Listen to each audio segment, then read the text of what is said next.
All right, just walking through our game room area over here to sort of show you guys the latest updates and mods that I've done to my Virtuapin Mini.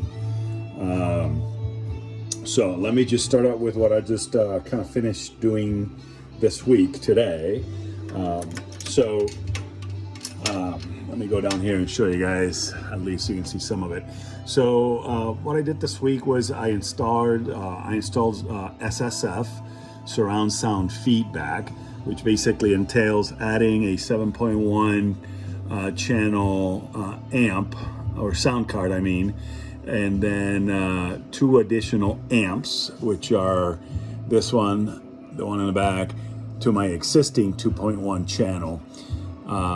This amp basically originally was driving the back box speakers as well as the sub, and that sounded fantastic. But SSF, if you look into it, if you don't know anything about it, basically adds these 7.1 surround system along with exciters, which are speakers that basically let you feel the sound.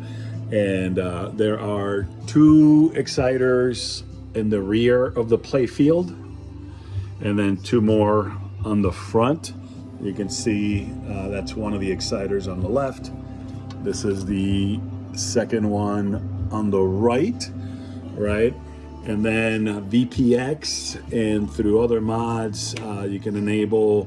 VPX has support for SSF, virtual surround sound 7.1 built in, and a lot of tables have been modded to take advantage of that. What that does is that basically it separates the sound. So now the music and whatnot comes out of here, right?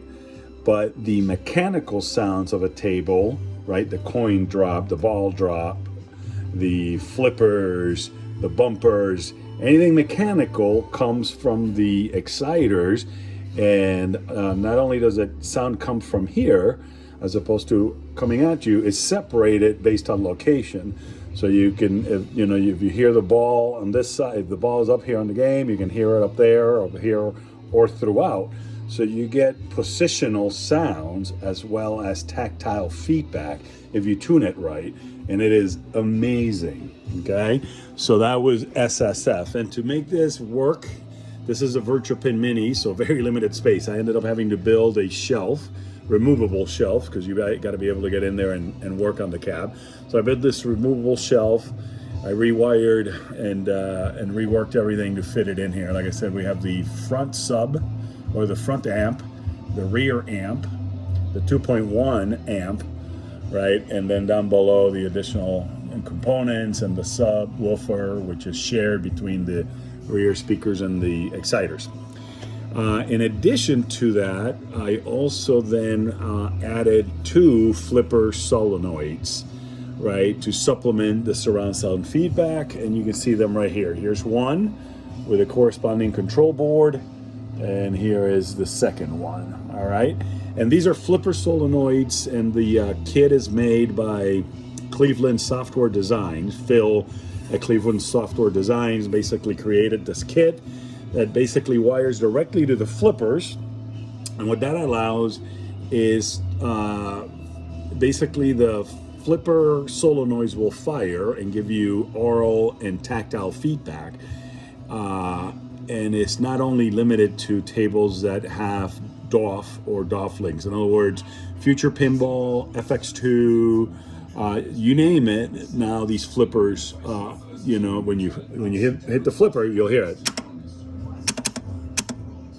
You see, and so you got that feel and sound of an actual flipper. So I wired that today. That was a lot of work, and then cleaning and rerouting and cable management. Then I also installed this right here, which is an on-off switch for the flippers.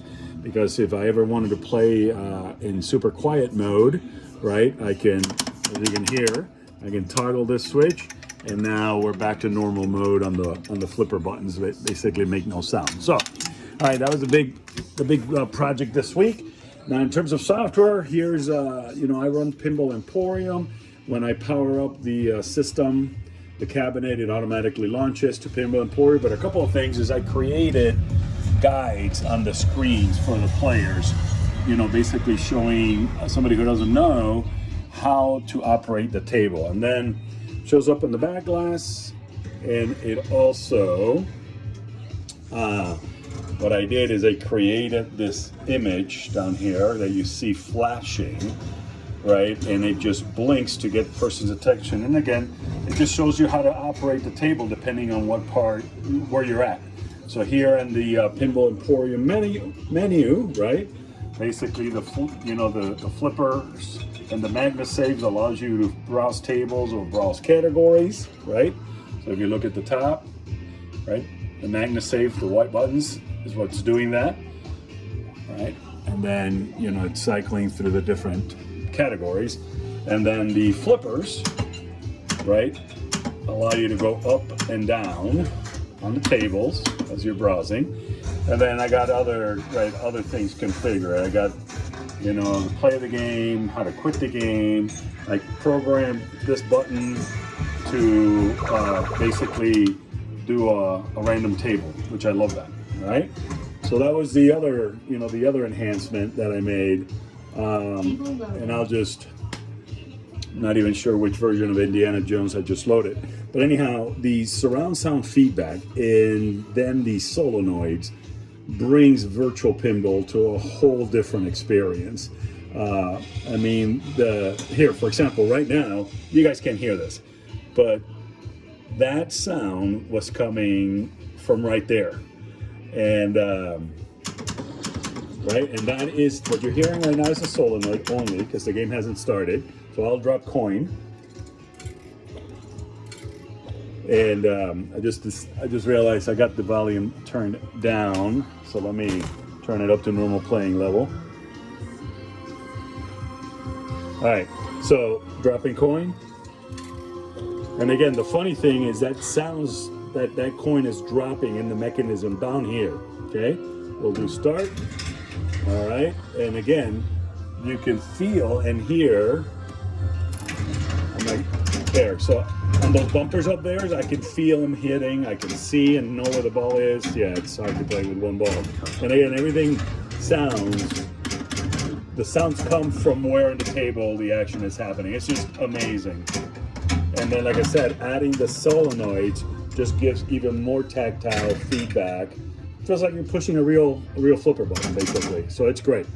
So anyhow, that is the latest mods to my Virtuapin Mini.